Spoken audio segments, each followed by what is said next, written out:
It was a pretty lonely job for a period of time. People that had known me my whole life that were calling and saying, Kristi, get in line with these other governors. You know, this is going to be politically destruction for you. Today I sit down with the governor of South Dakota, Kristi Noem, the only governor to never lock down businesses during the COVID pandemic. At the end of the day, I wanted to make sure that I could look back years from now and be proud of the fact that I did my job and only my job. If leaders do overstep their authority, especially in a time of crisis, that's when we break this country. And I didn't want to be that person. We discuss her life, COVID policy, transgender athletes in women's sports, and the overturning of Roe versus Wade. Her new book is titled Not My First Rodeo, Lessons from the Heartland. This is American Thought Leaders, and I'm Yanya Kellick. Governor Kristi Noem, such a pleasure to have you on American Thought Leaders. Oh, it's so wonderful to be here. Thank you for inviting me. It might be surprising to people that you would say that working on a farm, growing up on a farm, and everything that goes with that is actually something that has helped you in politics. And I might add the Snow Queen competition. Oh my goodness, right? yes. But the farm is the thing that just, I think there's a lot of people who simply might not understand. So why don't you give me an outline here? Well, I think it's good for people to know that I grew up with a dad who was a cowboy. Very matter of fact. We never talked about politics at all. Nobody in my family is involved in government or the political arena. We lived our politics. You know, I tell the story quite often about when South Dakota passed a seatbelt requirement. I remember never having the discussion about it. I just remember seeing my dad cut the seatbelts out of his pickup. And I asked him about it because he wore his seatbelt, but he wasn't that he didn't like seatbelts, it was that he was mad the government was going to tell him he had to. And those kinds of things make an impression on you when you're young. He always consistently said, we don't complain about things, we fix them. And it wasn't really until he passed away in an accident, and we got hit with the death tax, which was a very unfair tax at the time. We almost lost our family business because of that tax, that I started to show up at meetings. Got passionate about tax reform, got involved based on the fact that my dad said we don't complain about things, we fix them. So there's a lot of lessons on a ranch. Teamwork, learning and watching animals, trying to figure them out, teaches you a lot about the behaviors of people, that words have consequences and an impact, and also just what challenges and how to figure it out. Very much living the kind of lifestyle that we lived turned us into problem solvers.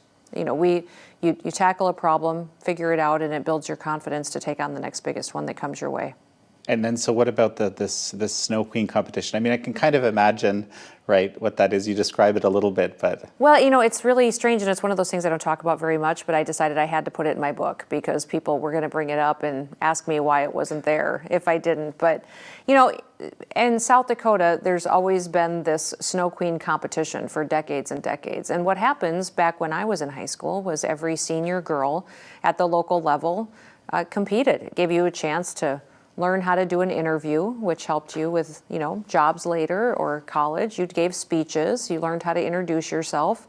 And also when you won, you got scholarships to school. So most young women were looking for an opportunity to go get a higher education, and you got the use of a car for a year. So having a free car for a year isn't a bad thing. So most everybody competed. I happened to end up winning the local contest and went to the state level one, which had 52 girls in it at the time. And when I won, it was a shock. In fact, I remember the headlines the next day said, "Farm Girl Wins Snow Queen," because it was just a very different thing for me to be doing. But I spent the next year traveling the country talking about South Dakota, you know, being a representative, an ambassador for the state, learning how to give speeches and interviews. So it was probably a very good preparation for the job that I do today. And from the time I was young, I knew a lot about South Dakota. But at that time, you weren't thinking Congress, governor, or even... No, I was thinking a free car looked pretty good. And it was a Grand Am with a sunroof. So, you know, that's not a bad thing. Something that really comes through in this book, which kind of touched me actually, was how important your husband was in your decision making. And that, you know, you're obviously a very type A woman. I am. You're on top of things. You know what you want. But it seems like your husband's role is actually pretty important in this, and this isn't you playing alone. So, and this again also might be a surprise to some.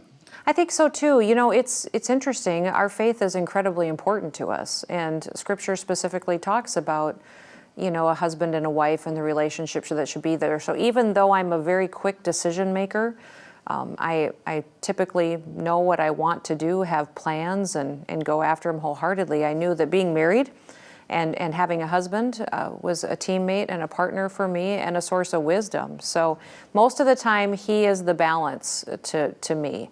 He's the one that slows me down and puts a lot of thought into prayer into every decision that we make. I also knew that when he married me, he thought I was going to be a rancher the rest of my life. So the fact that we are where we are today is pretty incredible. But he is more willing to really look at the long-reaching effects of the decisions that I make. You know, if you run for this office, what does that mean for our family? What does that mean for how our holidays will look? What does that mean for how do I take care of these children when you're gone for 4 days in a row? And that's good things to do, because for me, my tendency is just to say yes. Somebody asks me to do something, I'll say, yeah, absolutely. And if they give me 3 options, according to him, I always pick the hardest one. He said, there's something about you where, you know, if people tell you 3 different things to do, you pick the hardest one to do. And I tend to say to him, well, it's always the right one. And he said it may be, but it's always the hardest one. And that means that there's going to be a ripple effect of consequences for him and the kids too. There's an interesting principle there too, because I think in our society today, many of us definitely try to take the path of least resistance. You're almost taught that that's the way one should be. So what do you think? I think that is a big result of the influence of my parents. My dad demanded excellence. You know, we got into a fight one time when I think I was already married. It was an argument over how we fed the cows, which sounds kind of funny, but you do chores twice a day. And when you do that, you give the cattle mineral to mix with the feed. But I had just finished doing chores in the morning, had a half a bag of mineral left, and I wanted to leave it buy the rest of the feeds, because when I came back in literally 2 hours, I would need it again. My dad, though, required that it be carried back, put in the shed, so it was covered up and put away properly. And then in 2 hours, I could go back to that shed, get it, and take it back out to the feed. For me, that seemed inefficient and ridiculous when I was going to be dealing with this in just 2 hours' time. But that's the difference. Is the responsible thing to do is when you use things, put them away, even if it was going to be needed shortly later. But that was what I was raised in, that no matter what, even if it's harder, it takes you a little bit more time to do things right, you do it right all the time. You do it correctly. You do things with excellence and be proud of the work that you do. And that may be a result of me always, why I choose the hardest thing all the time, is if it is the right thing, it's worth doing.